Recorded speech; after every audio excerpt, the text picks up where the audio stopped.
आखिर अल्लाह को शिर्क क्यों नापसंद है। So this is day 4 of learning Quran in the most easiest वे। कल हमने सूरत बकरा का सेकंड रुकू डिस्कस किया था और आज हम सूरत बकरा का थर्ड रुकू डिस्कस करेंगे और इससे हदायत हासिल करेंगे। So make sure you follow guys.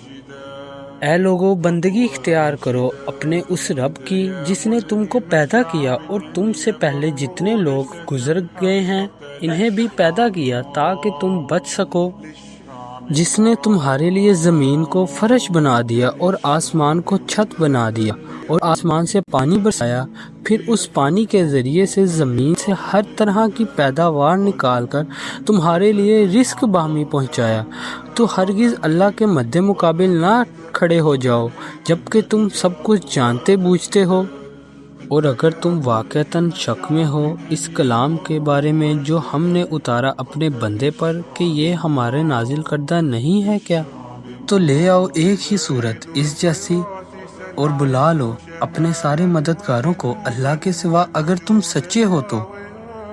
फिर अगर तुम ऐसा ना कर सको और हरगिज़ ना कर सकोगे तो फिर बचो उस आग से जिसका ईंधन पत्थर और इंसान है, जो तैयार की गई है काफिरों के लिए। और बिसारत दे दीजिए ए नबी इन लोगों को जो ईमान लाए हैं और जिन्होंने नेक अमाल किए हैं कि उनके लिए ऐसे बागात हैं जिनके नीचे नदियां बहती होंगी। जब भी इन्हें दिया जाएगा वहाँ का कोई भी फल रिस्क के तौर पर यानी खाने के लिए, तो वो कहेंगे ये तो वही हैं जो हमें पहले भी मिलते था।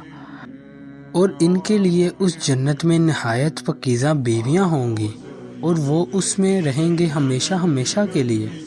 यकीनन अल्लाह उससे नहीं शर्माता कि बयान करे कोई मिसाल मच्छर की या उस चीज़ की जो उससे बढ़कर है।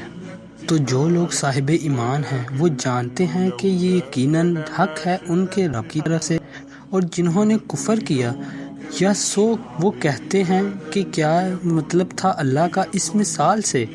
गुमराह करता है अल्लाह इसके ज़रिए बहतों को और हदायत देता है इसी के ज़रिए बहतों को, और नहीं गुमराह करता वो इसके ज़रिए से मगर सिर्फ सरकश लोगों को, जो तोड़ देता है अल्लाह के साथ किए हुए अहद को मजबूती बांध लेने के बाद और काटते हैं उस चीज़ को जिसे अल्लाह ने जोड़ने का हुक्म दिया है और ज़मीन पर फसाद बर्पा करते हैं।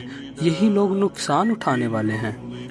तुम कैसे कुफर करते हो अल्लाह का, हालांकि तुम मुर्दा थे, फिर उसने तुम्हें ज़िंदा किया, फिर वो तुम्हें मारेगा, फिर जलाएगा, फिर तुम उसी की तरफ लौटा दिए जाओगे।